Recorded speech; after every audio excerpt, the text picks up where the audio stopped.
Bienvenue dans ce nouveau cocktail de frissons. Éteignez toutes vos lumières et préparez-vous à découvrir 5 vidéos effrayantes et mystérieuses. Bon épisode et bon frisson.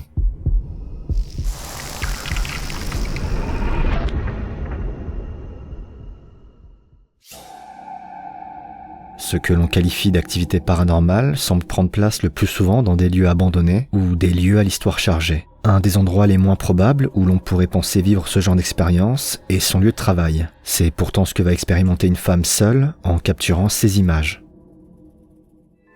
So I'm just sitting at work and I hear things fall in the lobby.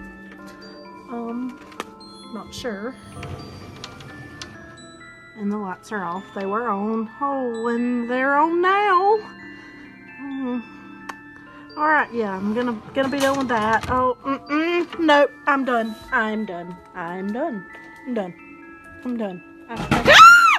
Oh, what was that? Les lumières qui vacillent et ce bruit qui retentit vont pousser la femme à croire qu'il y a peut-être ce qu'on appelle un poltergeist sur son lieu de travail. À la demande de plusieurs commentaires, elle va tenter de communiquer avec cette éventuelle présence, mais le dialogue ne sera que de courte durée. I'm going to do what some of you suggested today and try to communicate with the spirit at work. This is just a proof that no one is here with me. I'm here by myself.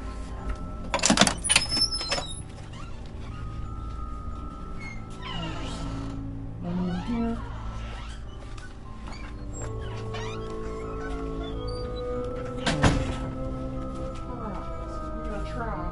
Not once for yes and twice for no. Is there anyone here with me?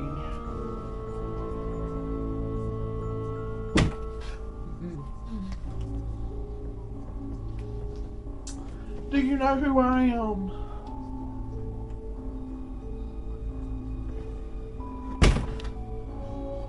Are you stuck here?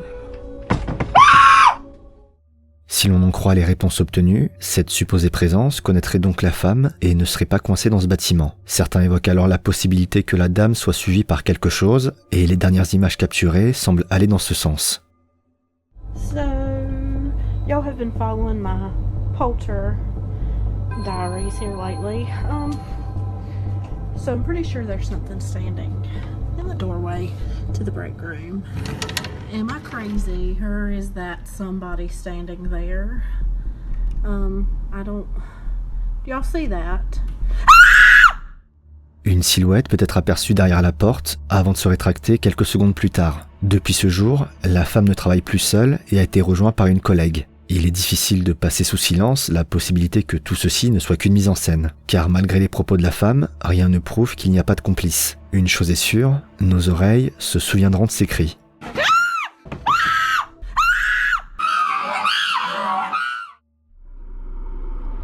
Equitum est un couple d'enquêteurs qui diffusent en direct leur investigation dans des lieux supposés hantés. Une nuit, ils se rendent dans un bâtiment abandonné. La femme va rester dans la voiture et communiquer par talkie-walkie avec son mari qui va explorer les lieux. Et les images qu'il va capturer sont plutôt déroutantes. También tengo que comentarles que se acerca una tormenta. Acabo de escuchar como que arrastró una cadena cuando iba yo entrando.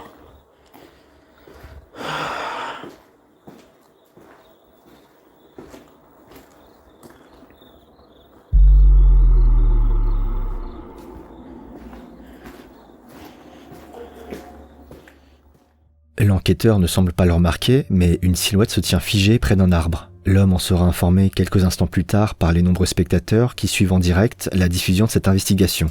Et alors qu'il sera à l'endroit précis où a été vue cette ombre, il va capturer un autre événement troublant. Aquí es donde dicen que lo vieron, ¿eh?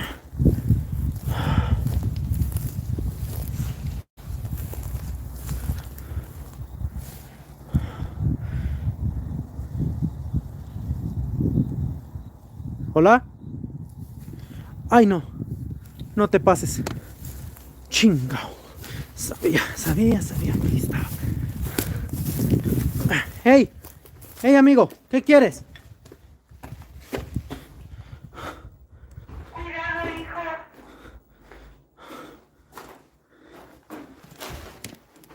Déjame cambiar de mano. ¡Ay, cabrón! ¿Qué quieres, brother?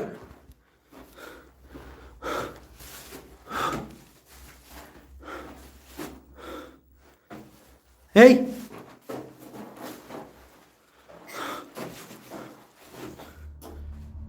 Alors que l'homme se rend près de l'arbre, il remarque un visage qui semble l'épier depuis une petite ouverture dans le mur. Et alors qu'il se rend directement dans la pièce où semblait se tenir cette présence, il ne trouve rien. Si certains pensent que l'enquêteur a peut-être été témoin d'une certaine forme de manifestation, on peut également pointer le fait que ce dernier ne filme pas le sol de la pièce, ne permettant pas d'écarter l'hypothèse d'un éventuel complice qui aurait pu se baisser pour ne pas apparaître dans le champ de la caméra. Cela dit, la séquence fait tout de même froid dans le dos. Voici les mots qu'écrit un homme avant de publier une vidéo. Je mangeais à l'intérieur de ma voiture quand j'ai remarqué quelque chose d'étrange dans le véhicule d'à côté. Je n'ai pas pu déterminer ce que c'était, alors j'ai essayé de filmer discrètement. Quand j'ai redémarré, il était clair qu'il n'y avait personne à l'intérieur ou à l'extérieur du véhicule qui aurait pu provoquer ce que j'ai vu.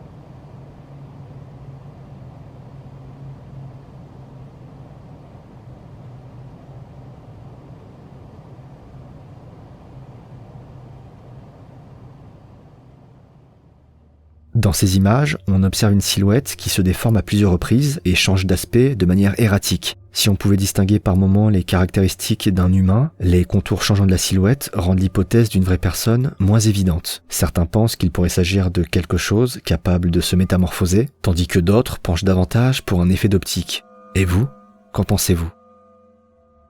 Nous sommes à la moitié du cocktail. Si l'épisode vous plaît, n'hésitez pas à me le faire savoir en mettant un pouce bleu sur cette vidéo. Ça soutient beaucoup la chaîne. Pensez également à vous abonner et activer la cloche pour ne rater aucun des prochains cocktails si ce n'est pas déjà fait. Merci.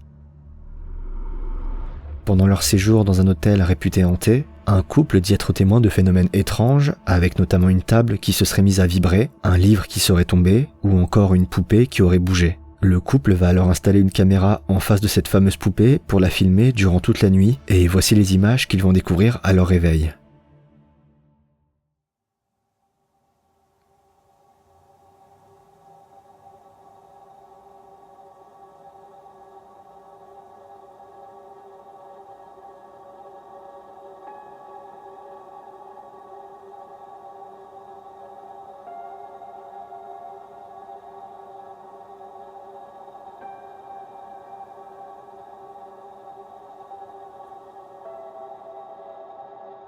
Dans ces images, on peut voir la tête de la poupée se pencher petit à petit vers l'avant avant de revenir en arrière.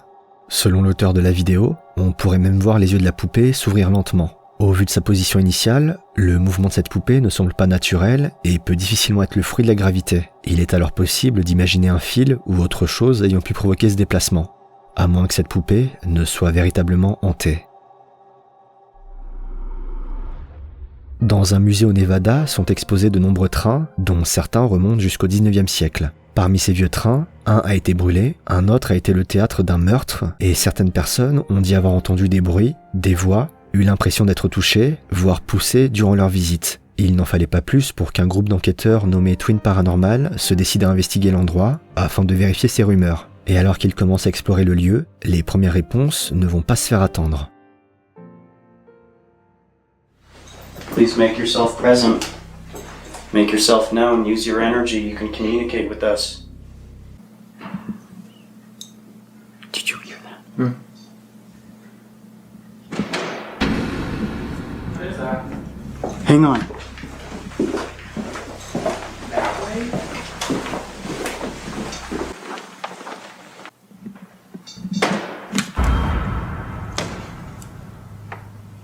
Is that on top of the train car?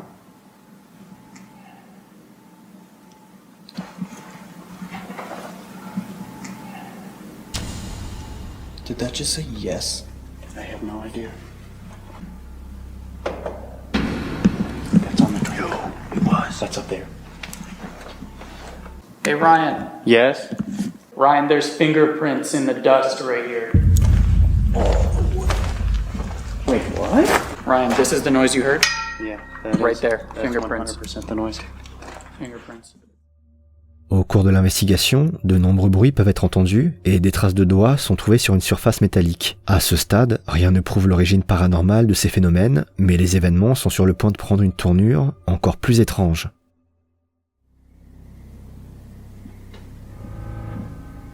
Riv? Behind you. What? What? Somebody keeps approaching us, bro. Somebody keeps coming up to us.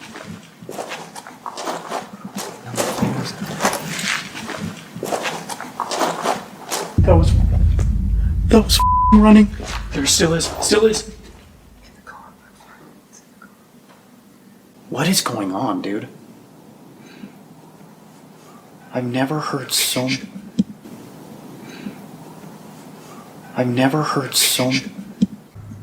It's just us two in here right now.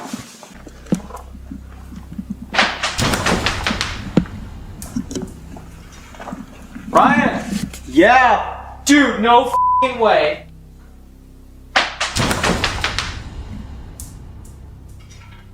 Ryan! Yeah! Dude, no f***ing way. What? A rock just got thrown at us inside the car. No way. Alors que les bruits s'intensifient, un caillou semble être jeté entre les deux jeunes hommes. Cet événement laisse croire que les enquêteurs ne seraient peut-être pas seuls, et les prochaines images vont se révéler encore plus troublantes. Show us where you are. You've been doing so good. Use your energy. Oh shit. Oh my god. Oh my god, that scared me so bad, dude. Ryan.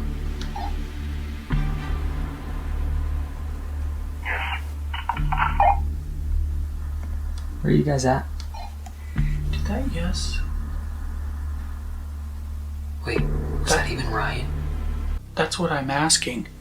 The way he replied. It weird, wasn't it? Yeah. Like 5 minutes later, we're sitting in this car, and I go, Ryan, and on the other side it goes, yes. Wait. No. I didn't say said yes. yes. No joke. It goes, I didn't say yes. just like this, it goes, yes. Help. It was a calm, deep yes. I didn't say yes.